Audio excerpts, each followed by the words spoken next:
Sometimes it's good to know stuff. I like stuff. Worst opening ever.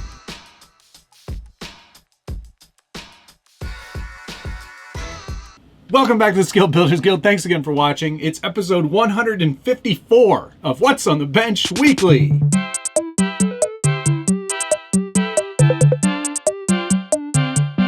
And if you're not familiar with this show, it's where I take you through the projects that I'm working on. This week's a little bit different. I am showing you projects that I'm working on, but I'm also going to go through filament and how 3D printing filament applies to our hobby and how the different types of filament have different uses, or at least they have different uses for me, and maybe you'll find this helpful.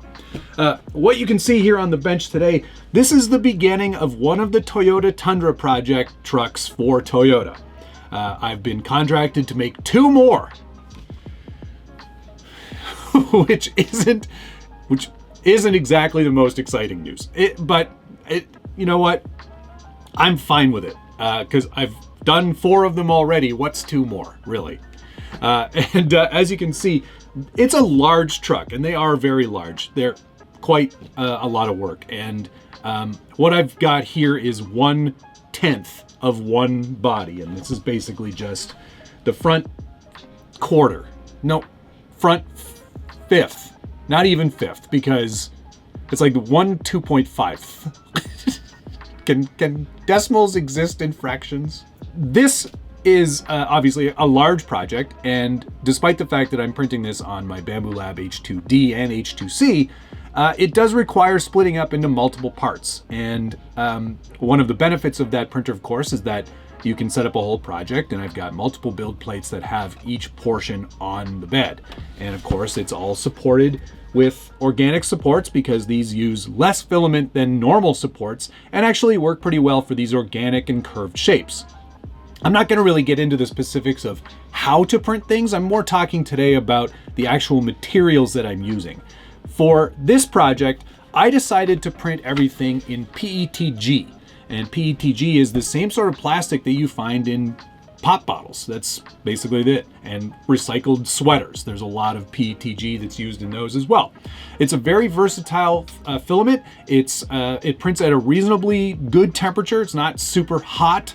And we'll get into reasons why that's good and bad in a minute. It doesn't tend to warp very much on the build plate. It tends to stick to the build plate quite well. And it's a nice, robust filament. It actually can take a fair bit of abuse. And these trucks have already seen a lot of abuse, more than I thought they would, and they're all holding up very well. This is just regular white PETG. It comes in, obviously, all the colors of the rainbow. You can get, Bamboo also offers their filament in what's called a high flow filament, and it's designed for the high flow nozzles. In fact, I'm using one with this project because of the scope and the size of everything. I'm using a 0.8 nozzle, which is big. And as you can see, it results in a fairly heavy duty amount of layer lines. You can reduce these layer lines, of course, with all sorts of smoothing and all sorts of adaptive AI-based software that will kind of smooth out some of these regions. But I find that it just takes so much time, and I know I'm going to have to sand these bodies anyway. So if I can save, 30 hours of printing per overall body, I know that that's time I'm probably not going to spend total in sanding. So it's a time saver to print with a larger nozzle and just to get these off the build plate. So PETG, great material, nice and strong, sands very well as well. And that's something to keep in mind too. If you're looking to make a 3D printed body and you want it to actually look good, you're going to have to do a lot of sanding, and that's something to keep in mind when choosing a filament. Of course, I do all the sanding outside with proper protection. You should always do that because you do not want microplastics in your body. And they'll get in there, trust me. So yes, PETG, great filament. I'm very pleased with the quality and the speed at which it prints, especially with a larger nozzle. So that's a really excellent filament to start with. Definitely one that I would recommend. If you are a hard body person, you came from that part of the hobby when it was injection molded ABS bodies, and that was how everybody started in this hobby, mostly anyway. Styrene work is great, and it's still something that I love to do. I don't do it as often as I'd like to, but to sort of balance between 3D printing and good old-fashioned styrene scratch building, you can print in ABS. I've got a full body here that I printed in ABS, and this is just an ABS with a silver filament color. ABS is basically what your hard bodies are made out of, and it prints very well on an enclosed printer. If you have an open printer like an A1 or an Ender, you're not going to get good results because ABS prints at very, very high temperatures and requires a very hot chamber in which to build. It does tend to warp if those temperatures fluctuate. So in a colder environment, or if your printer is in your garage, you might not get the same results. It is very important to keep that high temp going, because if you do, you will end up with really good looking bodies like this one. This was printed at a 0.16 layer height, so significantly less thick print lines. As you can see, there's hardly any, which is a great starting place for any ABS body. It will still need to be sanded quite a bit, but I really like working with ABS and styrene as a build medium because I'm so familiar with how it works as sort of a construction material. You can use MEK, which I keep in this tire holder in this little bottle, but MEK is basically a solvent that you use to bond ABS together. It's the same stuff as MEK substitute. Basically, it's like an acetone. It's going to melt the pieces together and then bond them permanently. It works very, very well, and because of this body, the way it was designed, you can see there's a lot of screw reinforcements that keep it all together, but I did go in with a nice coating of styrene glue, or MEK, which is going to help keep this bonded perfectly. And it also means that if there are any accessories or any other things that you print in ABS or scratch build from styrene, you can glue them directly to this type of body style, obviously before paint. But that's why I like working with it. I think it prints really, really well on the right type of printer, and it just gives you a really nice flawless print to start with. It gives you just a lot more possibilities, in my opinion, and it will hold up to a fair bit more abuse than a typical standard PLA. So there you go, ABS. Sometimes when you're printing, you want the best of both worlds, and that's what I'm doing here with this Porsche body from Curve Lab. This is PETG as the main structure of the body, just to give it some strength.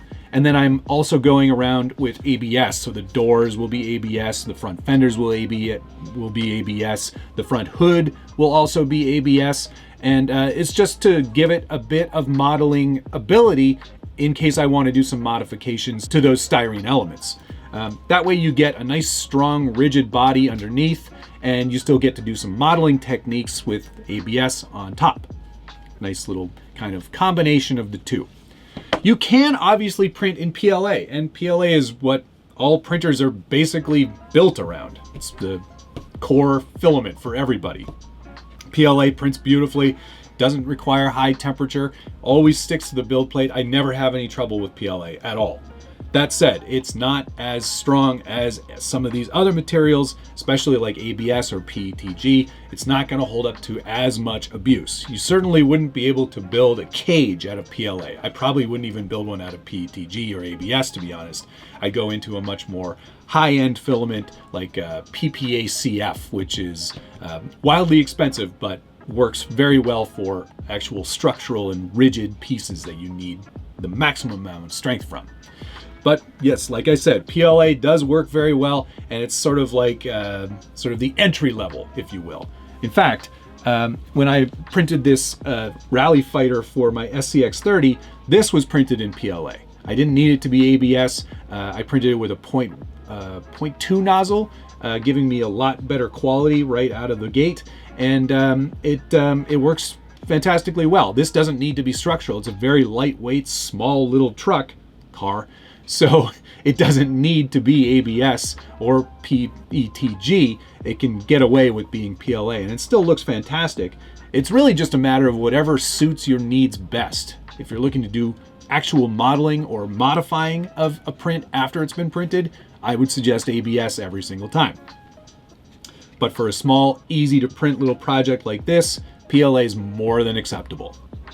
And it didn't require as much sanding as I thought it would either because of that 0.2 nozzle. So there you go, that's a little overview of the type of materials I use when I print stuff. I would say it's ABS followed by PETG and then PLA. There are lots of other filaments out there and you can do some wild stuff with them these days, but those are the 3 core materials that I use in my builds. Hopefully that helps you in some small way.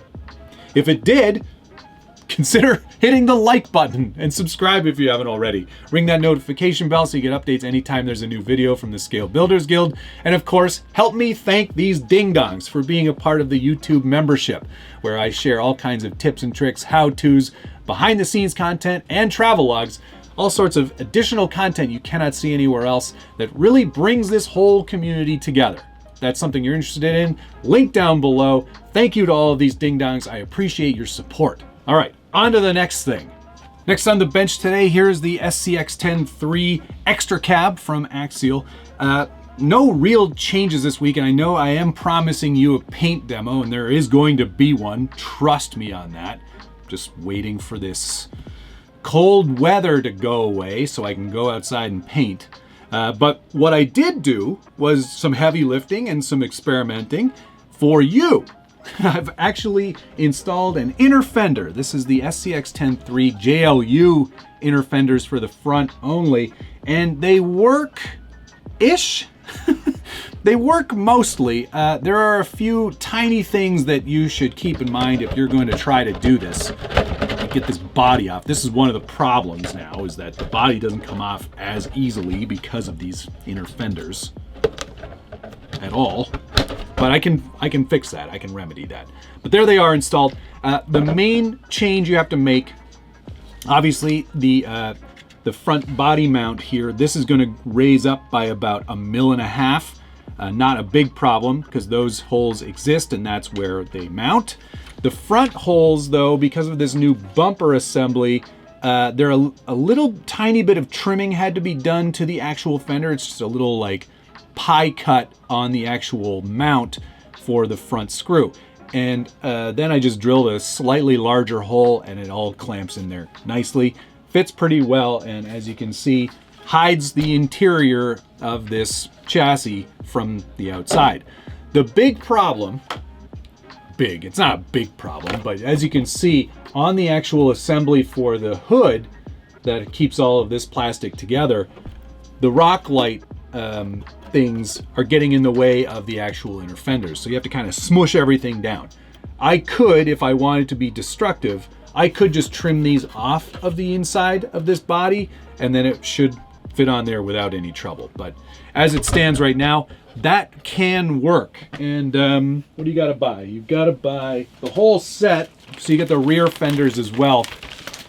But that's AXI 231019, inner fender liners, SCX103, directly from Axial. Those will work just fine.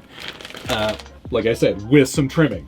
If you don't want to trim, apparently DSM Off-Road is already working on an inner fender for this setup. So hopefully we'll see that soon for those of you who don't like trimming plastic away from the actual assembly, things that matter. So let me show you how much more difficult this is to get on there now, because it isn't as easy as it was. And it wasn't, in fact, all that easy before either. It just requires a bit more fiddling. There we go. On there. And I'm happy with that. I think that looks pretty good. I even like how it kind of sticks out at the front a little bit, just to kind of give it that sort of off-roady, we don't have a real bumper anymore, but it still has the fascia of the inner fenders. Yeah, it looks pretty good. So there you go. A little tip / trick for those of you that are going to be getting this. And it sounds like a lot of you. Sentiments were pretty good on this one. I'm excited to actually drive it. That'll be nice.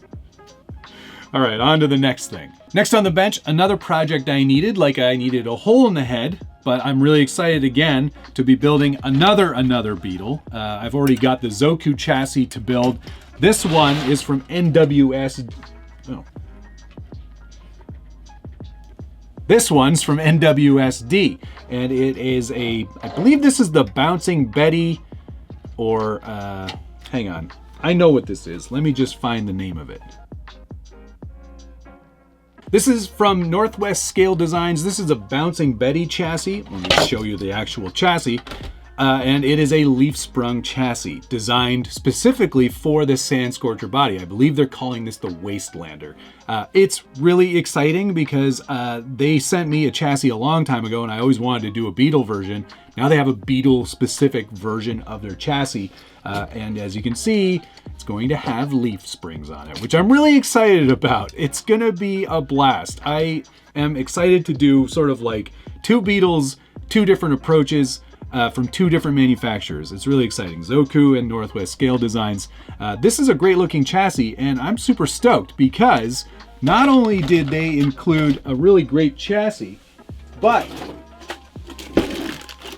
Twisted Fabco included some leaves to go with it. So that's going to be a really nice addition. And Merchant Metal Fab sent along some really nice welded up sliders that attach directly to the Beetle body. As you can see, they're designed specifically for it. And I cannot tell you how great that looks. I think that's a really cool look. I can't wait to do a fender trim on this body. I think that's gonna be awesome as well. And put some actual leaf sprung axles under it, which is really super exciting. And speaking of axles, I decided to go with Vanquish F10Ts. I know that it's a Toyota axle, but I thought it would be really fun to kind of mix it up, throw on some Toyota specific looking axles underneath the VW Beetle. So this is going to be a very fun project. Sort of, I guess you could say it's sort of a comp inspired body and chassis. Anyway, we'll see how this all goes together. Thank you so much to Northwest Scalar Designs and Twisted Fabco and Merchant Metal Fab. He's going to be supplying me with the actual 10T mounts for the leaf springs. So we'll have all of that going here in a little bit. Man, like I needed another project, but at least it's going to be fun. So two Beetles on two different chassis. You're going to have to help me come up with some paint schemes and some names because you know I've been doing that sort of shippy thing for a long time, thinking maybe it's time to get away from that. So if you've got some good ideas, post them down below. I'm really excited to hear what you might have to think on what I should put on these bodies. All right, I think that's going to do it. Thank you so much for watching. We'll see you again next week.